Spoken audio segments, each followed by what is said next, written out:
હું doctor Namrata Makwana, assistant professor pediatric MP Shah medical college Jamnagar. આજે હું મીડિયા મિત્રો દ્વારા જાહેર જનતાને અપીલ કરવા માંગુ છું. આપણે સૌ જાણીએ છીએ કે આપણા દેશનું ભવિષ્ય આપણા બાળકોના હાથમાં છે. આપણા બાળકો સક્ષમ રહે અને સ્વસ્થ રહે, તંદુરસ્ત રહે, એના માટે એન્ટીબાયોટિકનો સદુપયોગ અને એન્ટીમાઇક્રોબિયલ રેઝિસ્ટન્ટની આ લડાઈમાં આપણે સૌ સહભાગી બનીએ. આપણે જાણીએ છીએ કે નાની મોટી બીમારીઓ નાના ભૂલકાઓને થતી હોય છે, જેમ કે શરદી, તાવ, ઝાડા, ઉલટી. આ બધી બીમારીઓ મોટા ભાગે 5 વર્ષથી નાના બાળકોમાં વાયરલ ચેપના કારણે હોય છે, જેમાં એન્ટીબાયોટિકનો કોઈ ઉપયોગ રહેતો નથી. તો માતા પિતાને મારી આ વિનંતી છે કે જ્યારે આવી નાની મોટી બીમારીઓ થાય ત્યારે બાળકોને ડૉક્ટરની સલાહ વગર ડાયરેક્ટ મેડિકલ સ્ટોરથી એન્ટીબાયોટિક લઈને ના આપે. એ સિવાય બીજું, જનરલ પ્રેક્ટિશનર અને ડૉક્ટરોને એ વિનંતી છે કે સામાન્ય બીમારીઓ અને રોગોમાં હાયર એન્ટીબાયોટિકનો ઉપયોગ ના કરે. વારંવાર આ બધા એન્ટીબાયોટિકનો ઉપયોગ કરવામાં આવશે અને આડેધડ ઉપયોગ થશે, તો જ્યારે ખરેખર બાળકને એન્ટીબાયોટિકની જરૂર હશે ત્યારે એ એન્ટીબાયોટિક કારગત નહીં નીવડે અને બાળકને નુકસાન પણ કરશે, કારણ કે એનો ઓવરડોઝ પણ થઈ શકે અને રેઝિસ્ટન્સ પણ થઈ શકે છે. આ માટે આપણે એન્ટીબાયોટિકનો સદુપયોગ કરવો જોઈએ. એક વાક્યમાં કહું તો right diagnosis, right drug, right dose, right duration અને રાઇટ ટાઈમિંગ, આ વસ્તુ આપણે સમજવી જોઈએ. અને મારો બધાને એ સંદેશ છે કે આપણે રિસ્પોન્સિબલ એટલે કે જવાબદાર બનીએ, તંદુરસ્ત રહીએ અને એન્ટીબાયોટિકને પ્રિઝર્વ કરીએ. નમસ્તે, થેન્ક યુ. નાના બાળકો છે, નાની ઉંમર 0 થી લઈને 5 વર્ષના બાળકો માટે જે કંઈ દવા હોય તો એ ડાયરેક્ટ સરકારી હોસ્પિટલમાં સંપર્ક કરવો જરૂરી છે. સરકારી હોસ્પિટલમાં બધી જ દવાઓ ફ્રીમાં ઉપલબ્ધ છે અને જરૂર પ્રમાણે આપવામાં આવે છે. અને આપણી હોસ્પિટલમાં એન્ટીબાયોટિકની પોલિસી છે કે ક્યારે એન્ટીબાયોટિક આપવી, કયા સમયે આપવી, અને એમાં પણ કેટેગરી હોય છે કે ફર્સ્ટ લાઇન, સેકન્ડ લાઇન અને થર્ડ લાઇન. ખાસ કરીને અમારે ત્યાં રેફરલ હોવાથી ઘણા બધા દર્દીઓ આવતા હોય છે અને એવું જોવા મળ્યું છે કે ઘણા બધી જગ્યાએ પેરીફરીમાંથી બાળકોને હાયર એન્ટીબાયોટિક લઈ અને પછી અહીંયા મોકલતા હોય છે, જેના કારણે સારવાર કરવી અમારા માટે અઘરી થઈ જતી હોય છે અને એન્ટીબાયોટિક રેઝિસ્ટન્ટ કલ્ચરમાં પણ જોવા મળે છે. Sneha Wadhwana, associate professor medicine, Shri MP Shah medical college Jamnagar. આજે આપણે રેશનલ યુઝ ઓફ એન્ટીબાયોટિક વિશે થોડી ચર્ચા કરીશું. રેશનલ યુઝ ઓફ એન્ટીબાયોટિક શું કહેવાય? જ્યારે ઇન્ફેક્શન પાક્કું થાય કે બેક્ટેરિયાને લીધે જ છે અને રાઇટ ડોઝ અને રાઇટ ડ્યુરેશનમાં એન્ટીબાયોટિક ચાલુ કરવામાં આવે. આપણે બધા જાણીએ છીએ એન્ટીબાયોટિક એક પ્રિશિયસ રિસોર્સ છે. વૈજ્ઞાનિકો જ્યારે એક એન્ટીબાયોટિક બનાવે છે ત્યારે ખૂબ જ નાણાં, સમય અને મહેનત લાગે છે. દરેક ઇન્ફેક્શનની પોતાની એક ગાઈડલાઇન હોય છે, જેમાં ક્લિયર કટ કહેવામાં આવે છે કે પર્ટિક્યુલર ઇન્ફેક્શન માટે દવાનો કોર્સ મિનિમમ 7 કે 10 દિવસ કે પર્ટિક્યુલર ડે સુધી કમ્પ્લીટ કરવો. પણ પ્રેક્ટિકલમાં એવું થતું હોય છે કે 3 થી 4 ડોઝ પછી દર્દીને સારું લાગવા માંડે, દર્દી દવા મૂકી દે છે અને પછી એન્ટીબાયોટિક એમની પાસે પડી રહે છે. આવું કરતાં શું થાય છે કે એક તો ઇન્ફેક્શન ક્લિયર થતું નથી અને બીજું બેક્ટેરિયા પ્રતિરોધક બની જાય છે, જેને આપણે એન્ટીબાયોટિક રેઝિસ્ટન્સ કહેવાય છે. એટલે આ કેસમાં જ્યારે દર્દી પાછું આવે છે સેમ ઇન્ફેક્શન લઈને, ત્યારે જે પહેલાં લીધેલી એન્ટીબાયોટિક હવે એના માટે કામ કરતી નથી. પછી એ સેમ દર્દીને આપણે સેકન્ડ લાઇન એન્ટીબાયોટિક ચાલુ કરવી પડે છે. સેકન્ડ લાઇન એન્ટીબાયોટિક ચાલુ કરી અથવા તો આપણે કલ્ચર અને સેન્સિટિવિટીનો રિપોર્ટ કરાવીને એન્ટીબાયોટિક ચાલુ કરતા હોઈએ છીએ. આમાં આ બધી એન્ટીબાયોટિક જે છે એ ઇઝીલી મળતી પણ નથી હોતી અને એનો કોસ્ટ પણ વધારે હોય છે. એટલે પેશન્ટને બી કોસ્ટનું બર્ડન રહે છે અને સરવાળે સમાજને પણ આ કોસ્ટનું બર્ડન સહન કરવું પડે છે. એટલે દર્દીએ ખાસ આ સમજવું જોઈએ કે દવાનો કોર્સ પૂરો કરવો જરૂરી છે, ભલે તેમને સારું લાગતું હોય.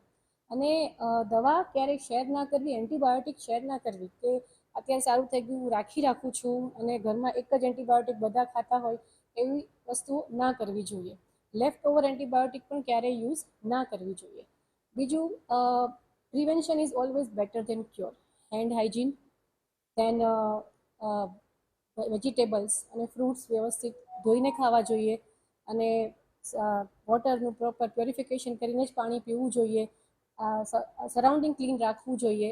આ બધી વસ્તુઓ કરવાથી ઇન્ફેક્શન ટાળી શકાય છે અને પરિણામે આપણે એન્ટીબાયોટિકનો બી દુરુપયોગને અટકાવી શકીએ છીએ. ખાસ મેડમ, સામાન્ય લોકો અત્યારે માથું દુખતું હોય તો દવા લઈ લે છે, તો એના માટે શું કહેશો? એટલે ઓવર ધ કાઉન્ટર ડ્રગ આપણે જે યુઝ કરીએ છીએ, માથું દુખતું હોય એ માટે પેરાસિટામોલ લઈ લઈએ તો બરાબર છે, પણ જ્યારે સામાન્ય શરદી, ઉધરસ અને તાવ જે મોસ્ટલી વાયરલ ઇન્ફેક્શનને કારણે થતું હોય છે અને વાયરલ ઇન્ફેક્શનમાં એન્ટીબાયોટિકનો કોઈ રોલ નથી.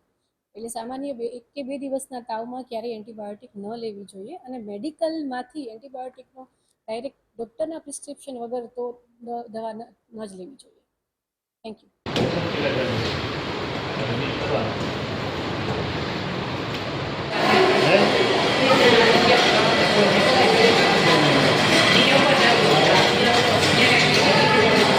વિઠલાણી મારું નામ છે. હું દ્વારકાથી આવ્યો છું. મીઠાપુર ગામ છે. છોકરાને લઈને આવ્યો છું. અહીંયા દવા લેતા હતા બહારથી, એનાથી કોઈ ફરક ન પડ્યો. હવે અહીંયા ટ્રીટમેન્ટ સારી છે હોસ્પિટલમાં, ત્યાં લઈ આવ્યા છે. મને એવું લાગ્યું કે ના, અહીંયા બહુ સારું છે મારા માટે, છોકરા માટે બહુ સારું છે. હવે અમને એવું જાણવાનું મળ્યું કે દવા અહીંથી જ લેવાની છોકરા માટે, કે અમને સારું એવું લઈ ગયું અમને. ડોક્ટર લખી દે એ દવા લેવાની? હા, આપણે આપણી રીત લેવાની? હા, બહુ સારું છે. તમને તમારી ભૂલ ખબર પડી ને? હા હા, અમારી ભૂલ અમને ખબર પડી. દીપેશ પરમાર, पब्लिक हेल्थ विभाग से हूँ, एमपीसा मेडिकल कॉलेज जामनगर से।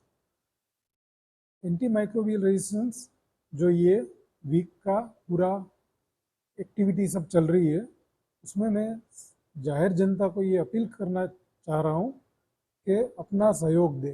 वो कैसे सहयोग दे सकते हैं? तो सिर्फ 2 मुद्दे और 2 बातों का उनको ध्यान रखना है। एक, अपने आप कभी भी कोई एंटीबायोटिक लेनी नहीं है। सीधे जाके मेडिकल स्टोर पे अपनी आप से कोई मेडिकल स्टोर से दवाई नहीं लेनी है। कोई डॉक्टर या हेल्थ वर्कर अगर आपको लिख के दे, उसी के हिसाब से लेनी है। तो दूसरी चीज़, जब आप एंटीबायोटिक लेना शुरू करें, हमेशा जितने दिन के लिए लिखी है उतने दिन तक और उसी कोर्स में जितनी लेनी है उतना पूरा करें। अदरवाइज ये चीज़ हमें ही हानि पहुंचाती है। तो ये चीज़ की अगर हम ध्यान रखेंगे तो भविष्य में सुरक्षित रहेंगे हम लोग।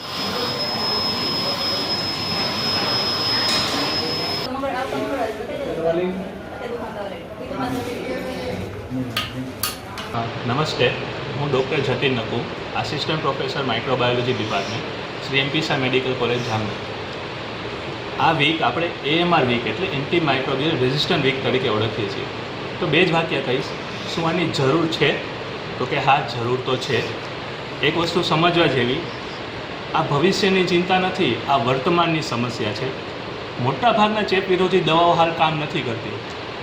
જરૂર વગર એન્ટીબાયોટિક દવાઓનો દુરુપયોગ અથવા તો ખોટો ઉપયોગ, જરૂર વગર ડૉક્ટરના પ્રિસ્ક્રિપ્શન વગર એને લેવું, જલ્દી સાજા થઈ જવાની હોડમાં હાયર એન્ટીબાયોટિકનો યુઝ કરવો, એ આના અમુક મૂળભૂત કારણો ગણી શકાય. કરવું શું? તો એક છેલ્લા વાક્યમાં હું સમજાવીશ કે દવાઓને સંભાળીને વાપરીએ, જેથી ભવિષ્યમાં આ દવાઓ આપણી સંભાળ રાખી શકે. ડૉક્ટરનો કન્સલ્ટ કરો. ચેપ કે કોઈ બીમારીનો અનુભવ થાય ત્યારે સારા તજજ્ઞોનો કન્સલ્ટ કરી રિપોર્ટ પ્રમાણે દવાઓ લો. જાતે ફાર્માસિસ્ટ પ્રમાણે જાઓ. તમે અથવા તો તમારા ફેમિલીને આ બાબત અવગત કરો અને બને ત્યાં સુધી સહકારા પ્રયાસથી નવી દવાઓનો બચાવ કરીને ખુદના ભવિષ્યને સુનિશ્ચિત કરે એનો પ્રયત્ન કરીએ. ધન્યવાદ.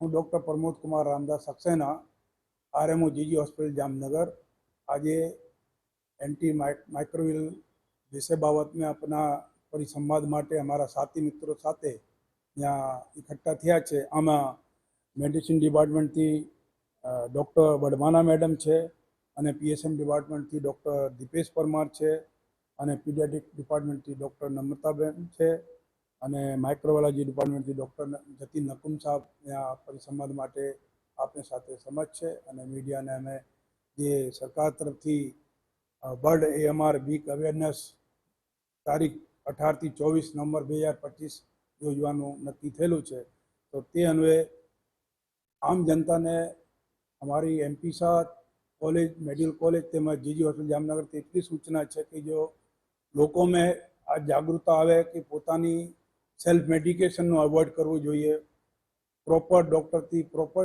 નિષ્ણાંત તબીબ પાસે જઈને આપણું ચિકિત્સાનું નિદાન કરાવવું જોઈએ, તેમજ રીતિઓના પ્રમાણે થતા રોગો માટે આપણી રૂટીન લાઈફમાં ચેન્જ લાવવો જોઈએ, તેમજ ખોરાકમાં બદલાવ લાવવો જોઈએ, જેથી એક્સપર્ટ દવાઓનો, નિષ્ણાંત દવાઓ દ્વારા જે એન્ટીબાયોટિકનો ઉપયોગ છે એ ઓછો થાય સમાજમાં. અને સેલ્ફ મેડિકેશન તો કોઈ પણ રીતે કરવું નહીં જોઈએ, ડૉક્ટરની સલાહ સાથે, એક્સપર્ટ સાથે લેવું જોઈએ. અને અમારા સંસ્થા તરફથી પણ જે દર્દીઓ જ્યારે સારવારમાં આવે છે તેમજ દાખલ દર્દીઓ સાથે જ્યારે સારવારની પ્રક્રિયા શરૂ કરવામાં આવે છે તો અમારા તબીબો નિષ્ણાંત આ બાબતનો ખૂબ જ ખ્યાલ રાખે છે કે જે પ્રાથમિક તબક્કાની દવાઓ છે એને પહેલો ઉપયોગ કરવામાં આવે છે. અને જો આ દવાઓથી દર્દીને ફાયદો નહીં થાય અથવા દર્દીને એનો રિઝલ્ટ ના મળે તો એને એન્ટીબાયોટિકનું આપણે ટેસ્ટ કરાવી, કલ્ચર સેન્સિટિવિટી ટેસ્ટ કરાવ્યા પછી પણ જો અમે એનું સેન્સિટિવિટી જે દવાથી મળતી હોય એ દવાની ઉચ્ચ કક્ષાઓની દવા ત્યારે દેવામાં આવે છે. અને જે બાબતમાં અમે આપણી ચેકલિસ્ટ, લાઇન લિસ્ટ દરેક વિભાગ દ્વારા નિભાવવામાં આવે છે. અને પબ્લિકને પણ જાગૃતતા કરીએ છીએ. અને આપણા અંદર સાથી મિત્રો આ બાબતમાં વારંવાર ચર્ચા કરતા હોય, મંથલી મારી મિટિંગ થતી હોય અને અમે એનો રિવ્યૂ થતો હોય, જેથી લોકોમાં જે દવાઓ એન્ટીબાયોટિક છે અમે રેઝિસ્ટન્ટ ઓછો થાય એવી અમે પૂરી કોશિશ કરીએ છીએ. તે લોકોને ખાસ કેવી રીતે સાવધાની લેવી પડે આ બાબતમાં? સાવધાની તો એવી છે કે સમાન તાવ છે, સમાન બીમારી છે, એક બે દિવસની હોય, બોડી પોતે સેલ્ફ મેન્ટેન કરીએ છીએ અને ઋતુ પ્રમાણે ઘણા રોગો થાય છે. સામાન્ય રીતે ઉજાગર છે, ઓવરવર્ક છે, ખરાબ જાતની ખોરાકો લેવાથી જે તબિયતમાં આડઅસર થતી હોય એને માટે મેડિસિન લેવા કરતાં પોતાની કાળજી લેવી વધારે યથાવત છે. વનસ્પતિ દવા લેવી જોવી જોઈએ.